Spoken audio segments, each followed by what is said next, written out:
साथियों, जय सीताराम। मित्रों, मैं नीरज राणा आप सभी साथियों का अपने YouTube चैनल NP सिंगराना में हार्दिक स्वागत करता हूं, अभिनंदन करता हूं, वंदन करता हूं। मित्रों, आज का हमारा विषय है आध्यात्मवाद और इसी आध्यात्मवाद के अंदर हम घुसते हैं भगवान के नाम जाप करने की या नाम जपने की जो महिमा है उसके विषय पर हम चर्चा करेंगे।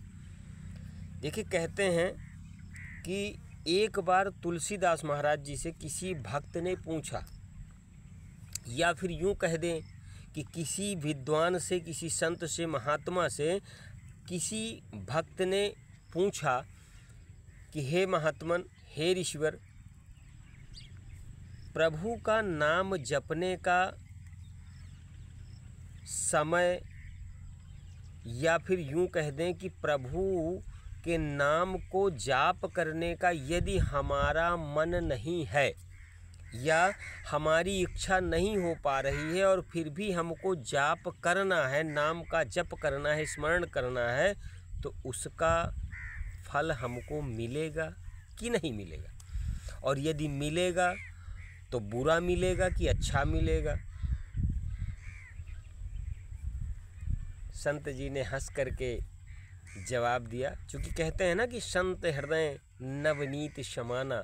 संत का जो हृदय होता है बड़ा कोमल होता है, बड़ा कोमल होता है। कोमलों में जैसे माखन कोमल होता है ना, मक्खन, उस तरीके का कोमल होता है संत का जो हृदय होता है। तो उन्होंने हंस करके उत्तर दिया और बाबा गोस्वामी श्री तुलसीदास जी महाराज जी की रामचरितमानस की चौपाई को उठा करके उन्होंने कहा, या फिर तुलसीदास जी से ही किसी भक्त ने पूछा तो तुलसीदास जी ने अपने ही ग्रंथ की एक चौपाई बोल दी कि तुलसी मेरे राम को। बाबा ने बात कही, भक्त को समझाई और कहा कि तुलसी मेरे राम को रीझ भजो या खीज, रीझ भजो या खीज है। तुलसी मेरे राम को रीझ भजो या खीज, और भूमि पड़ा जामे सभी उल्टा सीधा बीज। कहने का तात्पर्य कि प्रभु की नाम जाप करने की स्थिति आपकी इच्छा है तब तो बड़ी अच्छी बात है, नहीं इच्छा है फिर भी आप नाम का जप कर रहे हैं, स्मरण कर रहे हैं प्रभु का, तो हे भक्तराज, तुलसीदास जी ने कहा कि मेरे ईश्वर को, मेरे राम को, मेरे आराध्य को, मेरे इष्ट को आप जैसे भी भजना चाहें, रीझ भजो या खीज, मन से भजो या बिना मन के उनका स्मरण करो, उसका फल आपको अच्छा ही मिलेगा। जैसे कि ज़मीन पर यदि बीज गिर जाता है, अन्न का एक दाना हम ज़मीन पर बो देते हैं, तो चाहे वो उल्टा गिर जाए या सीधा गिर जाए, कृषक जब खेती में बीज बोता है तो वो ये नहीं देखता कि बीज सीधा गिर रहा है या टेढ़ा गिर रहा है या उल्टा गिर रहा है या औंधा गिर रहा है, वो केवल बोता रहता है।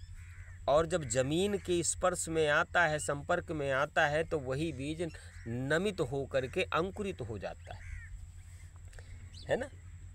तो प्रभु का स्मरण करना है, प्रभु का नाम लेना है। अब वो आप मन से भज रहे हो या बिना मन के भज रहे हो, कम से कम आप ईश्वर का नाम ले रहे हो। ऐसी चौपाई का भगवान गोस्वामी तुलसीदास जी महाराज की चौपाई का मंतव्य है। अब रामचरितमानस में ही एक चौपाई आ रही है कि उल्टा नाम है। महर्षि वाल्मीकि जी के लिए कहा गया है। महर्षि वाल्मीकि जी का जो इतिहास है वो बाद में बताऊंगा किसी वीडियो में, लेकिन उनके लिए कहा गया है कि उल्टा नाम, वो सीधा नाम नहीं ले पा रहे थे, यानी राम नहीं कह पा रहे थे, तो उन्होंने राम की जगह मरा शब्द का इस्तेमाल किया और महात्मा जी ने लिख दिया कि उल्टा नाम जपत जग जाना, वाल्मीकि भय ब्रह्म समाना। ब्रह्म के बराबर ब्रह्मर्षि, महर्षि इतने महान संत हो गए केवल नाम की महिमा से। और सीधा नहीं जपा था उन्होंने, उल्टा जपा था। उल्टा नाम जपत जग जाना। पूरे विश्व में उनको ख्याति मिली, पूरे ब्रह्मांड में उनको ख्याति मिली और ब्रह्मा जी के बराबर, ब्रह्म समाना, ब्रह्म के बराबर हो गए वो।